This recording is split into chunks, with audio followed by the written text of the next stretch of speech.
एक तेरा नाम के हर दम है वजीफा मुझको, एक मेरी बात के बरसों में सुनी जाती है। अपने दिल की तरफ से परेशान होना छोड़ दो या किसी और को दे दो। हमारी दोस्ती की इब्तिदाई में आपने कहा था कि आप अपनी बेगम को तलाक देने वाले। मर्द जब किसी इश्क के पंजे में फंस जाता है तब अपनी बीवी पर बहुत मेहरबान हो जाता है।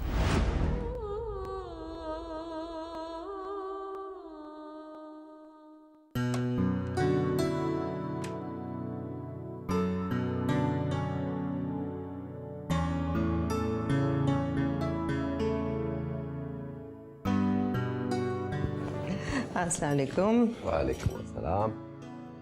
हाँ जी, कहाँ गई थी? मैं कहाँ जाती हूँ, घर से पार्लर और पार्लर से वापस। एक बात कहूँ? मैं मेकअप के बगैर ज्यादा अच्छी लगती हूँ। यही कहना चाह रहा था।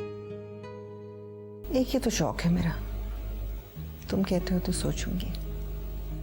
देखो, मैंने तुम्हें किसी बात के लिए मना किया है। तुम्हारा पैसा है, जितना चाहे खर्च करो। पैसा हम दोनों का है। मेरे पैसे को कहां से कहां तक पहुंचा दिया तुमने। ये सारी तुम्हारी मेहनत है। बल्कि मैं तुम्हारी जगह होती तो किसी और के सपुर्द काम करके आराम से घर बैठ जाती। मैं भी एक नए प्रोजेक्ट पे काम कर रहा हूँ, बस वो खत्म हो जाए तो उसके बाद फिर मैं घर पे आराम करूँ। सुबह गाड़ी वालों का फोन आया था, तुमने कोई गाड़ी खरीदी मेरे लिए? शादी की सालगिरह का तोहफा तो देना था ना।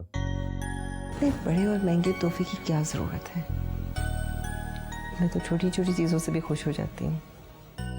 तोहफा अपनी जगह, मोहब्बत अपनी जगह। जितनी बड़ी मोहब्बत उतना बड़ा तोहफा। 10 दिन के अंदर अंदर गाड़ी घर पे होगी।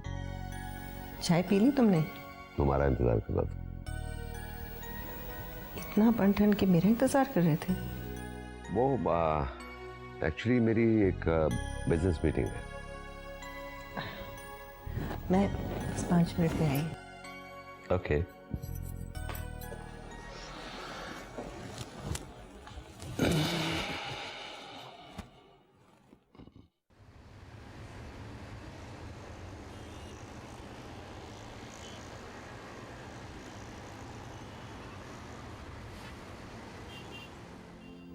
देखो रज़िया, मैं तुम्हारी मुश्किल समझता हूँ।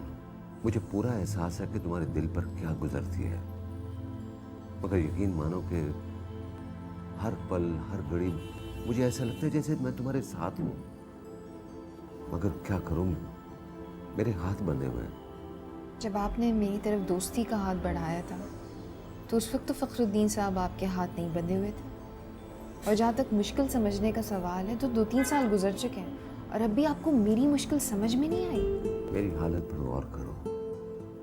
मेरा घर मेरे लिए जहन्नुम बना हुआ है और मेरी बीवी पिछले 12 बरस से मुझे समझ नहीं पाई। ये जुमला हर मर्द दूसरी लड़की से दोहराता है। प्लीज कोई और बात कीजिए। मेरा मजाक मत उड़ाओ। तो फिर आपने उसे तलाक क्यों नहीं दी? हमारी दोस्ती की इब्तिदाई में आपने कहा था कि आप अपनी बेगम को तलाक देने वाले, जबकि आपके यहाँ औलाद भी नहीं है। मेरे सारे बिजनेस में उसका पैसा लगा हुआ है। बस यूं समझ लो कि सारा बिजनेस, सारी फैक्ट्रियां मुझे जहेज में मिली है। अगर मैं उसे तलाक देता हूं तो मैं सड़क पर आ जाऊंगा। तो ठीक है, आप अपनी जहेज की हिफाजत कीजिए और मुझे इजाज़त दीजिए। मैं इस तरह की दोहरी ज़िंदगी नहीं गुजार सकती। मुझे अब बदनामी से खौफ आने लगा है। कैसी बदनामी? तुमसे जो ताल्लुक खातिर है, जो मोहब्बत है, उसमें बदनामी कहां से आ गई? तुम्हें क्या मालूम कि मेरी जिंदगी कितनी वीरान है। तुमसे मिलता हूं तो साया मैसर आ जाता है। ये एहसास जागने लगता है कि मेरा कोई है।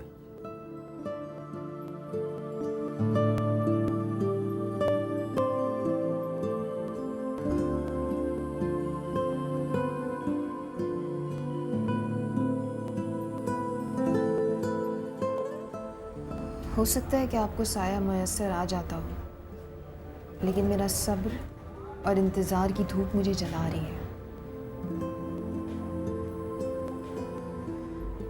और बेहतर यही है कि सब कुछ खत्म हो जाए। ऐसा मत करना। मैं बहुत जल्द कोई फैसला करूंगा और तुम्हारी माँ के पास जाकर तुम्हारा हाथ मांगूंगा। ये बात बहुत पुरानी हो चुकी है और अपनी अहमियत खो चुकी है। तुम शमसा को जानती नहीं हो।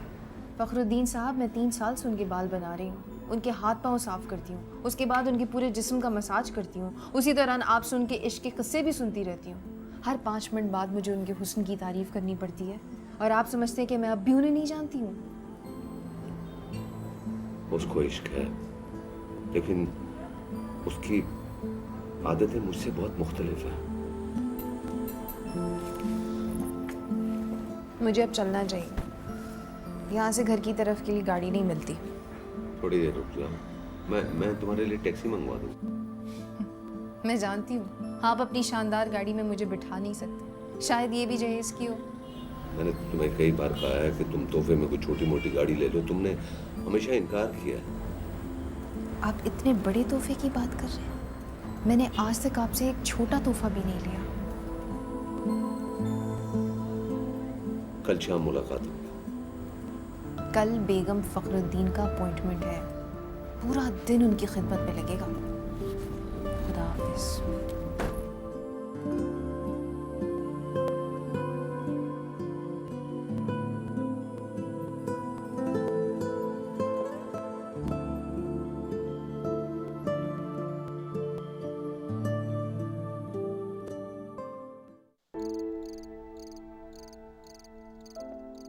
ये एहसान साहब शादी के कार्ड पे पहले तुम्हारा नाम लिखते हैं और उसके बाद मिस्टर फखरुद्दीन। ये बदतमीजी है। वो मेरे दोस्त हैं, वैसे भी तुम उनके घर की पार्टियों में कब जाते हो, इसलिए मेरा नाम पहले लिखते हैं। कोई दिन ऐसा खाली नहीं जाता जब एहसान और उसकी बेगम का झगड़ा ना होता हो। फिर ये शादी की सालगिरह का कार्ड, बात कुछ समझ में नहीं आती। सिवाय हमारे शादी की सालगिरह सब मनाते हैं। हमारी खुशियों में कोई दिखावा नहीं है। जैसे हम बाहर खुश नजर आते हैं वैसे हम अंदर भी खुश हैं। हमारे लिए तो हर दिन शादी की सालगिरह का दिन है। वैसे कोई दिन खाली नहीं जाता जब मैं तुम्हारे लिए तोहफा ना लेकर आऊं। हाँ ये तो है, एक अलमारी भरी पड़ी है तुम्हारे दिए हुए तोहफे की, और मेरी काहली देखो, कोई 50 पैकेट ऐसे होंगे जो मैंने अभी तक खोलकर भी नहीं देखे कि तुमने मुझे क्या दिया। झूठ मत बोलो।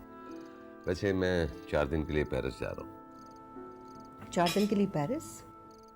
हाँ, एक मीटिंग है, तुम भी चलो। अव्वल तो मुझे पेरिस पसंद नहीं है, और अगर मैं जाने के लिए तैयार भी हो गई तो फिर तुम कहोगे कि मीटिंग पेरिस के बजाय काठमांडू में है, इसलिए तुम अकेले ही जाओ। फिर वहाँ फैक्ट्री भी देखनी है। सुना है पेरिस में पेशावर खवातीन की बहुत फैक्ट्रियाँ हैं। तुम्हारी इन्हीं बातों ने मेरी जिंदगी किरकिरी कर दी है। तुम अपना इलाज करवाओ। हर बात की तफसील नहीं बताई जाती। ये राजदारी नहीं, तुम्हारी कम अक्ली है। राजदारी की तो मुझे आदत है, और जहाँ तक कम अक्ली का ताल्लुक है, ये तुम्हारी गलतफहमी है।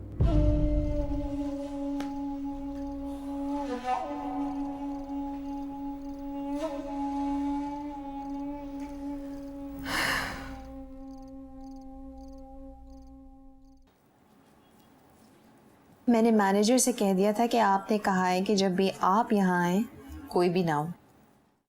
वो मान गया है। मैं 4000 रुपये ज़्यादा भी तो देती हूँ। इसी वजह से तो वो मान भी गए। तुमसे अच्छा मेरा काम कोई नहीं करता। तुम्हें पता मैं पिछले इतवार को यहाँ आई थी, मगर वापस चली गई क्योंकि तुम थे नहीं यहाँ पे। अम्मा की तबीयत ठीक नहीं थी और घर पर कोई है नहीं, इसीलिए मुझे रुकना पड़ा।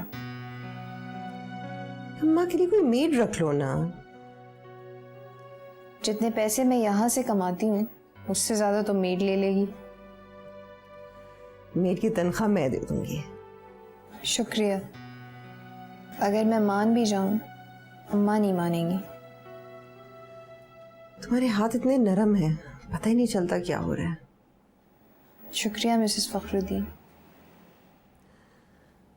तुम्हें पता है जब मैं यहाँ से घर जाती हूँ तो मेरे शौहर क्या कहते हैं? क्या कहते हैं? बस देखते ही रह जाते हैं। फिर कहते हैं कि तुम बिल्कुल वैसी लग रही हो जैसे शादी के दूसरे दिन लग रही थी। शादी को कितने बरस हो गए? 12 बरस। आपके बच्चे हैं? नहीं। बुरा मत मनाइएगा, दरअसल आप मुझे इतनी अच्छी लगती है इसीलिए पूछ रही हूँ। एक बेटा या बेटी तो होना चाहिए था ना? बच्चे हो जाए तो मियाँ बीवी का प्यार बढ़ जाता है, और मैं नहीं चाहती हूँ कि फखरुद्दीन की मोहब्बत में कोई कमी आ जाए मेरे लिए। बहुत मोहब्बत करते हैं आपसे। मोहब्बत तो बहुत छोटा लफ्ज है, इश्क करते हैं वो मुझसे। 15 मिनट के लिए भी मैं सामने से हट जाऊं तो दीवाने होने लग जाते हैं। आजकल इस तरह के शौहर बहुत कम होते हैं। अपने इश्क का इजहार करते हैं? उफ, हर वक्त, सुबह दोपहर शाम, हर वक्त मेरे तो नाक में दम आ जाता है। अच्छा, खीरे हटा दूं? हाँ, हटा लें।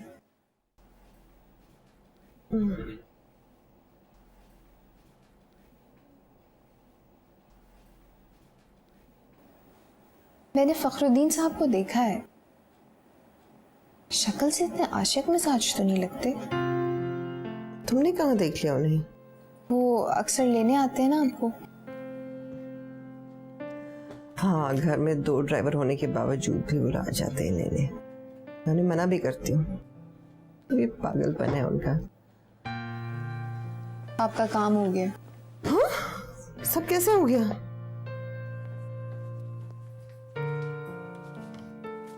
वैसे मुझे बालों का कुछ बताओ। फखरुद्दीन को मेरा हेयर स्टाइल नहीं पसंद, क्या करूं? जो तुम्हारे बाल बहुत पसंद है, क्या लगाती हो? कुदरती, और कुछ इस मशीन की बदौलत। इस कुर्सी पर बैठना पड़ता है और 15 मिनट में आपके बाल 15 मिनट में बाल किसी न किसी को आपका असीर बना देते हैं। वैसे मेरे और आपके बालों में जो फर्क है वो उम्र का है। छोटी हूं ना मैं आपसे। आखिर में सच्ची बात कह ही दी। कोई शादी वादी तय कर ली है? नहीं, अम्मा का क्या होगा? हम दोनों का कोई और है ही नहीं। कहो तो मैं तुम्हारी मदद कर दूं। ये फैसला मैंने अम्मा पर छोड़ा है। तो बहुत अच्छी बात है, लेकिन आजकल अरेंज मैरिजेस कुछ आपके सारे काम हो चुके हैं। हाँ, ओके। हाँ, ये लो। आप जानती हैं कि मैं टिप नहीं लेती, लेकिन हर बार आप मुझे भूल जाती हो ना। चलो, ओके। रजिया, आज बहुत ज्यादा देर नहीं होगी? मिसेस फखरुद्दीन, ये हमारे मैनेजर हैं, हामिद साहब। मेरी शर्त मान लिया आपने? रजिया ने 2 घंटे कहा था, बहुत देर हो गई। सारा काम हो गया है। ओके।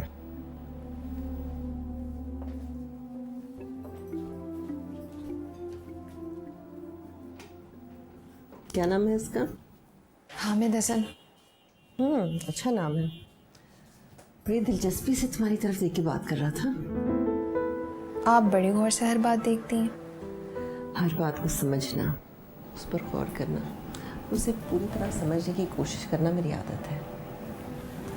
मैं चाहती हूँ कि मैं भी किसी के लिए कुछ कर सकूँ, किसी के काम आऊँ। मेरे दरवाजे तुम्हारे लिए हमेशा खुले हैं। वैसे ये लड़का मुझे पसंद आया।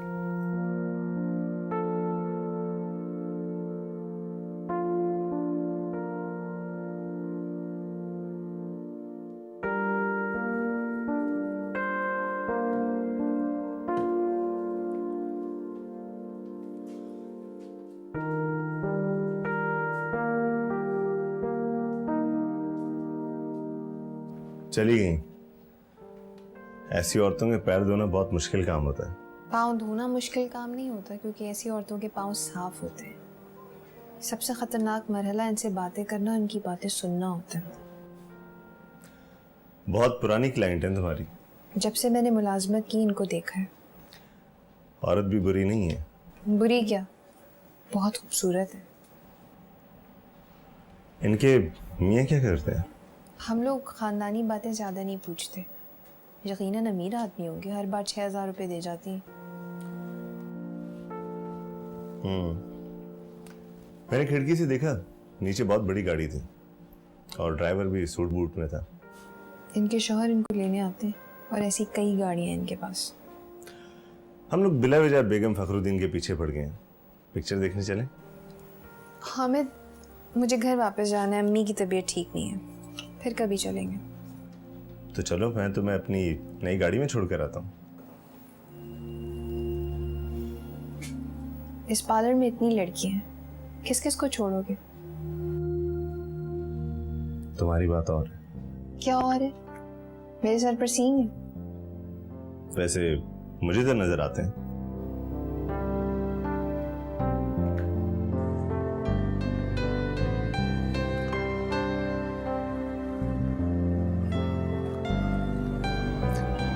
पहले कभी गाड़ी में नहीं बैठी? नहीं, ऐसी बात नहीं है। गाड़ी में बैठकर बात करने की इजाजत है। मुझे मालूम है। मेरा ताल्लुक औस दर्जे के घराने से है। इलेक्ट्रिकल इंजीनियर बनना चाहता था, मगर हालात ने इजाजत नहीं दी। मजबूरी में डिप्लोमा किया और मजबूरी में जॉब कर रहा हूँ। और आज पार्लर वालों ने ये गाड़ी भी दे दी। मैं भी मजबूरी में जॉब कर रही हूँ। बीए के बाद पढ़ना चाहती थी, पढ़ नहीं सकी। छोटी बहन की शादी हो गई। कहाँ है? स्कॉटलैंड में है। उसके हस्बैंड का एक स्टोर है वहाँ पर। अब्बा रहे नहीं, मैं और अम्मा है घर पे। मेरी और तुम्हारी कहानी तकरीबन एक सी है। हम दो भाई थे। भाई सियासी फसादात की नजर हो गया और माँ उसका गम बर्दाश्त नहीं कर सकी और सिर्फ अब्बा और मैं साथ रहते हैं। अब्बा समझ रहे थे सबसे पहले गाड़ी में उनको बिठाऊंगा, लेकिन मेरी खुशकिस्मती पहले तुम बैठ गई। अब्बा को ना बताना, थोड़ा सा झूठ बोल देना, कह देना कि आप पहली दफा बैठ रहे। झूठ मुझसे बोला नहीं जाता और अगर मैं बोलने की कोशिश करूं तो पकड़ा जाता हूं। मुझे सच कौन बताएगा कि मैं पहले बैठ चुकी हूँ? मैं बताऊंगा। जाना कहाँ है? बस 10-15 मिनट और।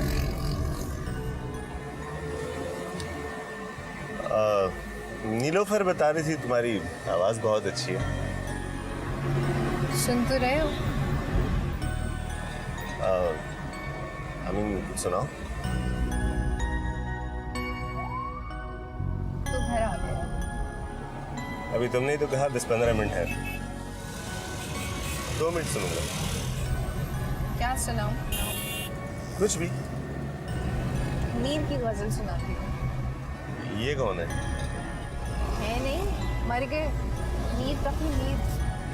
ओ, उनको तो मैं जानता हूँ, तुमने सिर्फ मीर कहा।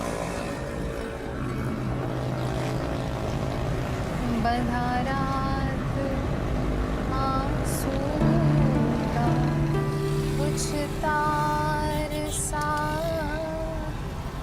हुआ, रहमत गुनहगार सा। बंधा रात आंसू का कुछ तार सा हुआ, रहमत गुनहगार सा। मगर आँख उसकी भी ठहरी कहीं, टपकता है चितवन से कुछ प्यार सा। कोई सादा ही इसको सादा कहे, लगे है हमें तो यार सा। ये आखिरी शेर मेरी तरफ देखकर क्यों पड़ा? यूं ही वैसे वाकई तुम्हारी आवाज़ बहुत अच्छी है। सीधे हाथ पर मोड़ है।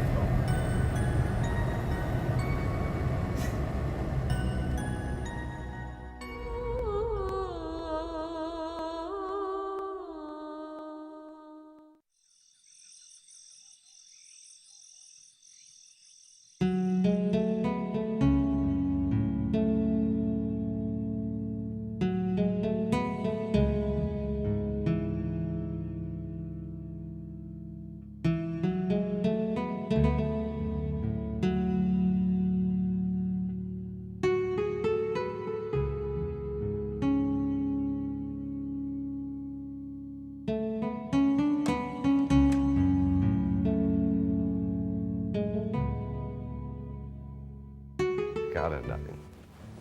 जल्दी आ गए। हाँ, कुछ तबीयत ठीक नहीं थी।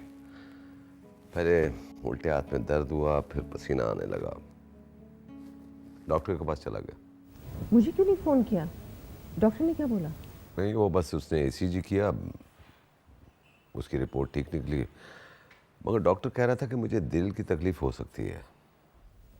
नामुमकिन है। दिल की तकलीफ तो तुम्हें नहीं हो सकती। क्यों? तुम्हारा दिल तुम्हारे पास कब होता है? क्या मतलब? ये मेरे पास छोड़ जाती है तुम। ये तो है, एक तेरा नाम के हर दम है वजीफा मुझको, एक मेरी बात के बरसों में सुनी जाती है। कोई ऐसी बात भी करो जो मैंने ना सुनी हो। चलो भाई, मैंने कहा पेरिस चलो और तुमने पता नहीं बीच में कोई अजीब सा फलसफा खड़ा कर दिया। ये खटमंडू बीच में से कहां से आ गया? तुम्हारे कमरे का फोन दिन भर बजता रहा। हाँ, ठीक करा लूंगा। खराब नहीं है।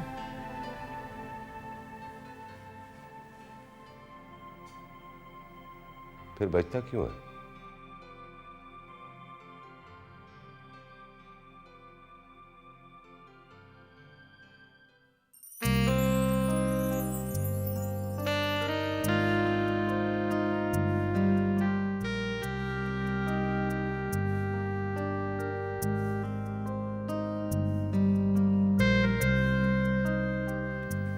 सर शाम वालेकुम अस्सलाम।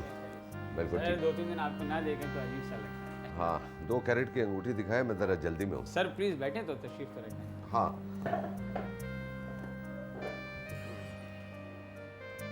सर ये है 1.3। 1.3 फ्लॉलेस है। सर देखें ना मैग्नीफाइंग से।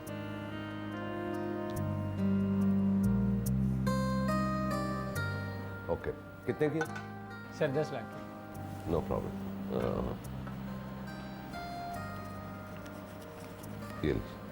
सर 2% इस पे। No problem. ओके।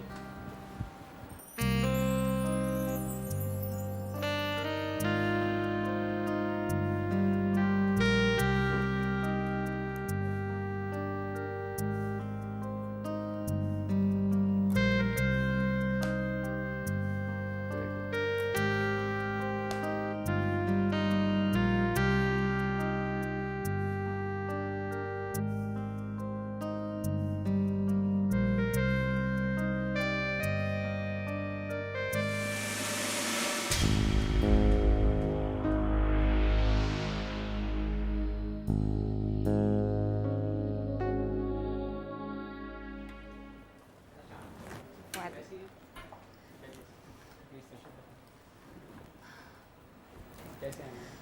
बस ठीक ठाक खैरियत। मेरा काम बहुत लंबा है। मुझे अपनी चूड़ी छोटी करवानी है, बुंदे के मोती गिर गए वो लगवाने हैं, और हार की कुंदाई दोबारा से करवानी है। आपके साथ तो हमेशा यही होता है। एक वो साहब थे जो 10 लाख की अंगूठी 10 सेकंड में ख़रीद के चले गए। ये फखरुद्दीन थे ना? मैं जानती हूँ इन्हें, करोड़ों में खेलते हैं और हर हफ्ते बीवी को एक तोहफा मिल जाता है। आप ये चीज़ें ले लें।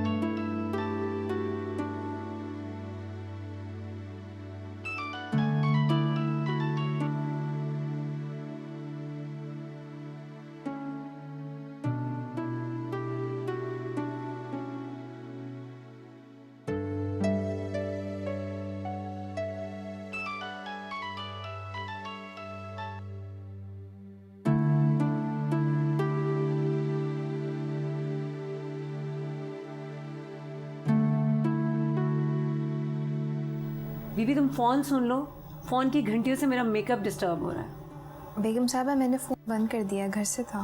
किसी दूसरे के घर से होगा, अपने घर का फ़ोन कौन बंद करता है?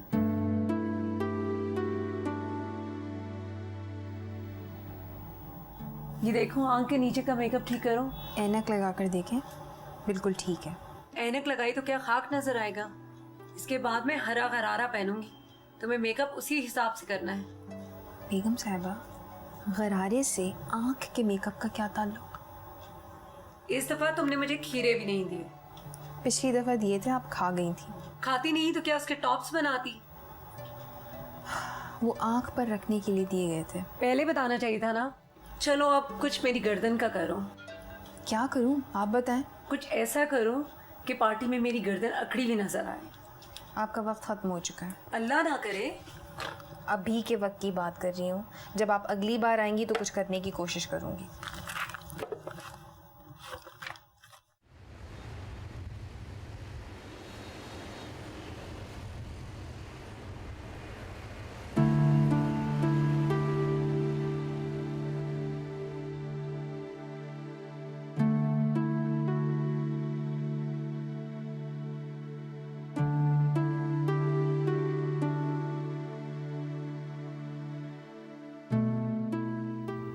दिन हो गए तुमसे मुलाकात नहीं हुई। मुझे तो ऐसा लगता है जैसे मैं जिंदा ही नहीं हूं। तुम्हें कई बार फोन किया लेकिन तुमने कोई जवाब ही नहीं दिया। तुम इतनी लापरवाह कैसे हो सकती हो? फखरुद्दीन साहब, मैं लापरवाह नहीं हूँ, बल्कि ये मेरा फैसला है कि मैं आपसे ना मिलूं। आपको लगा कि आप जिंदा नहीं हैं? मुझे अपने फैसले के बाद जिंदा रहने का यकीन हो चला है। मेरा ज़मीर, मेरा जहन बहुत मुतमईन है। जितने दिन मैं आपसे मिलती रही, उसके बाद एक अजीब सा पछतावा होता था।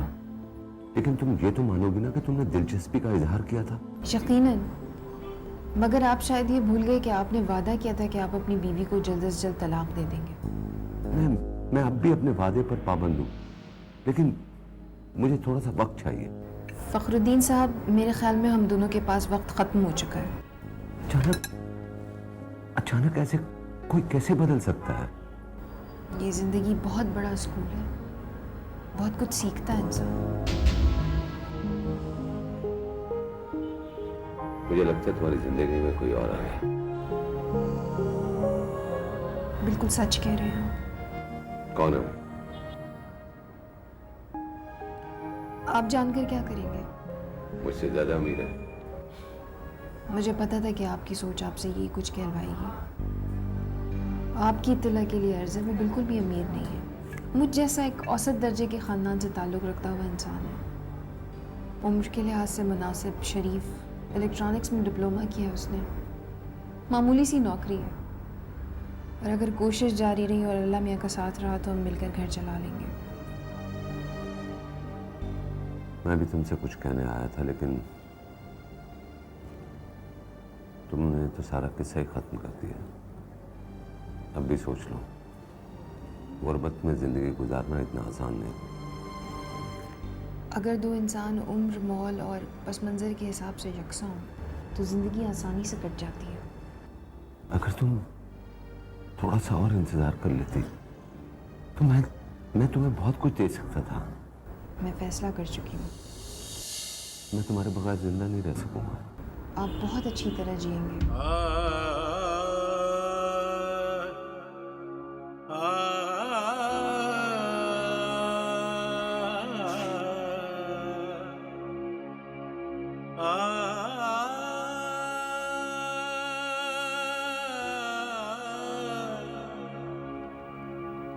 ये एक तोहफा है, ना जाने क्या क्या सोच कर लाया था। माफ़ कीजिएगा फखरुद्दीन साहब, मैंने अभी तक आपसे कोई तोहफा नहीं लिया, तो अब क्यों लूँ? इसे अपनी शादी का तोहफा समझ कर रख लो।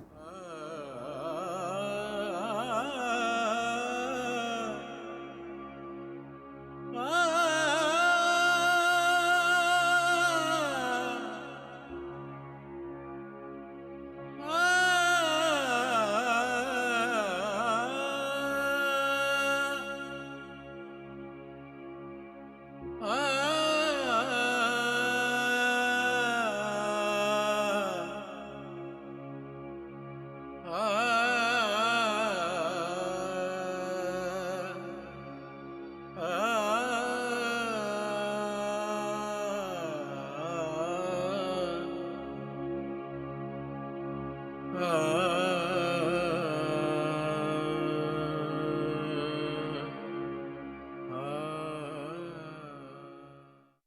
मालूम नहीं क्या बात है, मेरे मियाँ तो मुझ पर बेहद मेहरबान हैं। हर महीने नया और कीमती तोहफा ले आते हैं। बातचीत में भी नुमाया तब्दीली है। किसी औरत के चक्कर में होंगी। वो मेरे चक्कर में नहीं थे तो किसी और के चक्कर में किस तरह हो सकते हैं? रेहाना, मर्द जब किसी इश्क के पंजे में फंस जाता है तब अपनी बीवी पर बहुत मेहरबान हो जाता है, उसे सच्चे जेवर और मसनूई मोहब्बत से माला माल कर देता है। हाय मेरी तौबा, मेरे दिमाग में तो ये बात आई नहीं। जैसे तुमने कहा तो ख्याल आया। कोट उतार कर कुर्सी पर डाला उन्होंने तो मुझे इतर की खुशबू आई। मैं तो जेवर देखकर इतना खुश हुई, इतर की खुशबू का पूछना ही भूल गई। खामखा शम्सा, तुमने उसकी खुशी खाक में मिला दी। रेहाना, ये तो तुमसे मजाक कर रही थी। भाई फखरुद्दीन भी तो शम्सा के लिए नए नए जेवर लाते हैं। शम्सा के आशिक जार हैं। क्या रब ने जोड़ी बनाई है, इसका मतलब ये तो नहीं है कि वो किसी और औरत के चक्कर में होंगे। पिछले ही हफ्ते मिसेस खान ने मुझे बताया है कि नुमान ज्वेलर्स की दुकान से 10 लाख की सोने की अंगूठी खरीदी है। और ये शम्सा, इसने हमें दिखाई भी नहीं। मेरे मियाँ की बात तो छोड़िए, वो तो दीवाने हैं। इस हारे मोहब्बत सुन सुन कर थक जाती हूँ मैं। भला 10 लाख की अंगूठी भी कोई दिखाने की चीज़ है? मैंने लेके रख दी। अगले महीने तुम्हारी बेटी की शादी है ना, तब पहन लूंगी। चाय पियो ना। तुम चाय नहीं पी रहे ना?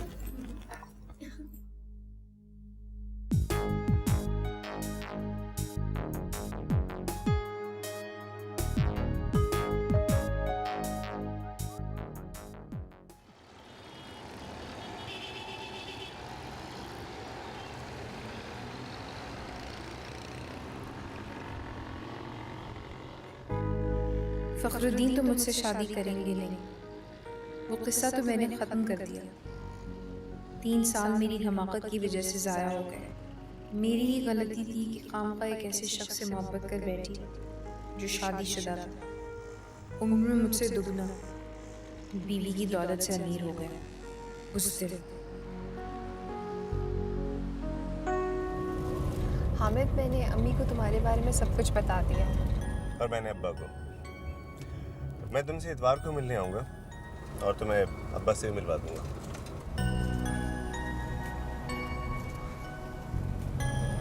हामिद, पता है मैंने नमाज पढ़नी शुरू कर दी। क्यों? पहले पढ़ना नहीं आती थी? पढ़ती नहीं थी। ओह। लोग अपने पेचीदा मसाइल को हल करने के लिए मज़हब की तरफ राग़िब होते हैं। आजकल मेरा दिल सिर्फ दुआएं मांगने को चाह रहा है। घर में कोई नहीं होता ना, सिर्फ मैं और अम्मा होते हैं। और हमें ऐसा लग रहा होता है कि सारा घर खुशी की हलचल में हमारे साथ है।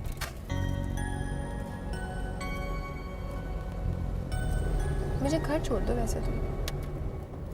पहले ऐसे करते हैं, किसी रेस्टोरेंट में जाके खाना खाते हैं, फिर उसके बाद मैं तुम्हें घर छोड़ दूँगा। अम्मा से मिल लेना। अभी नहीं, दोनों साथ जाएंगे तो अच्छा नहीं लगेगा। इतवार को मिलने आऊँगा ना।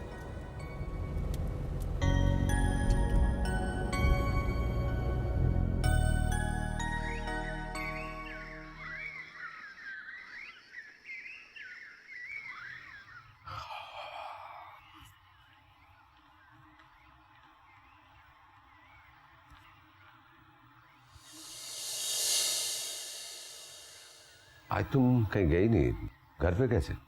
मेरी मर्जी, तुम भी तो ऑफिस नहीं गए। हाँ, तबीयत कुछ उखड़ी उखड़ी सी है, थकन का एहसास होगा। अपने दिल की तरफ से परेशान होना छोड़ दो या किसी और को दे दो। हमारी वही फजूल बात है।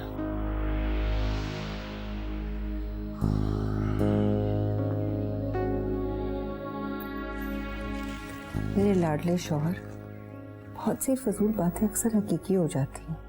अगर उन्हें शक और शुबे के पिंजरे में बंद कर दिया जाए तो? मैं इस वक्त लड़ाई के मूड में हूँ, ना बहस के, इसलिए बेहतर है कि हम खामोश रहें। वैसे तुमने दफ्तर में बता दिया था कि आज तुम नहीं आ रहे हो? हाँ, मैंने पीए को फोन कर दिया था। कोई नई पीए रखी है? रखी नहीं, रखा है। रीटा की मौत के बाद मैंने फैसला किया है कि लड़की नहीं लड़का रखूंगा। बेचारी रीटा, मगर मौत तो सबको आनी है। इस कदर भयानक मौत, यानी कि बात टब में बिजली का करंट आ गया था और उसका बाप दहाड़े मार मार कर रो रहा था। वो मंजर मेरी नजरों के सामने से नहीं जाता। हाँ, इस बात में कोई शक नहीं कि थी बड़ी इबरतनाक मौत। तुम्हें शायद ये नहीं पता कि उसका बूढ़ा बाप जोसेफ अब तक रीटा की हर माह की तनख्वाह मुझसे लेके जाता है। तुम अभी तक जोसेफ को रीटा की तनख्वाह दे रही हो? तुम्हारे ऑफिस से जो उसको पैसे मिले उसमें उसका गुजारा कैसे होगा? 8 लोग हैं उसके घर में। तुम कैसी औरत हो? तुम्हारी जात के नए नए पहलू मेरे सामने आते रहते। बड़े घर की लड़कियां हर्ष पहल सी होती हैं। मैं तैयार होने जा रही हूँ।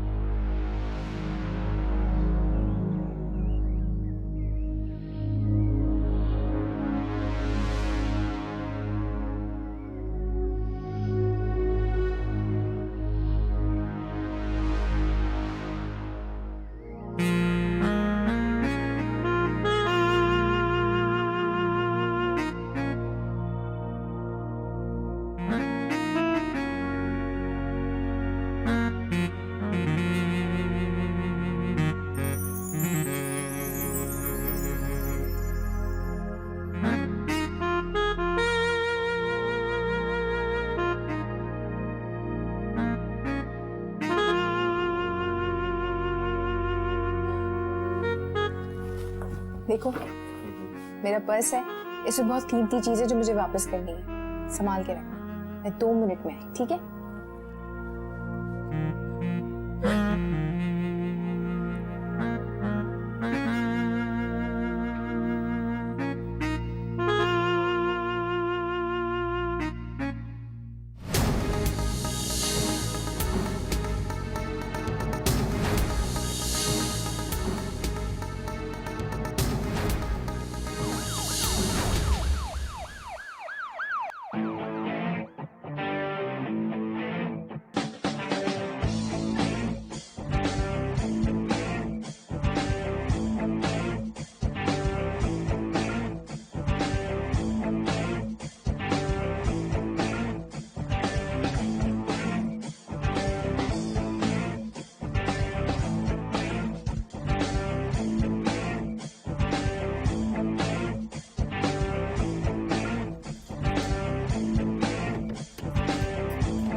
रजिया मर चुकी है। सुन चुकी हूँ, इसलिए वादे के मुताबिक बकाया रकम लेकर आई हूँ।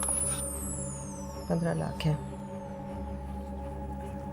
30 लाख का वादा किया था। 5 लाख नौकरी के दौरान दिए, 25 दिन है, 15 नहीं। कत्ल और खून की बात में हिसाब हमेशा साफ होना चाहिए। तो हमारे पास 10 लाख की अंगूठी भी है। रीटा के वक्त मैंने तुम्हें 15 लाख दिए थे, लेकिन अब महंगाई हो चुकी है, इसलिए 30 लाख का वादा किया था। और कोई काम? रजिया की माँ का पता चाहिए। उसे हर महीने रजिया की तनख्वाह पहुंचानी है। पता करके मुझे कल फ़ोन कर लेना। ओके।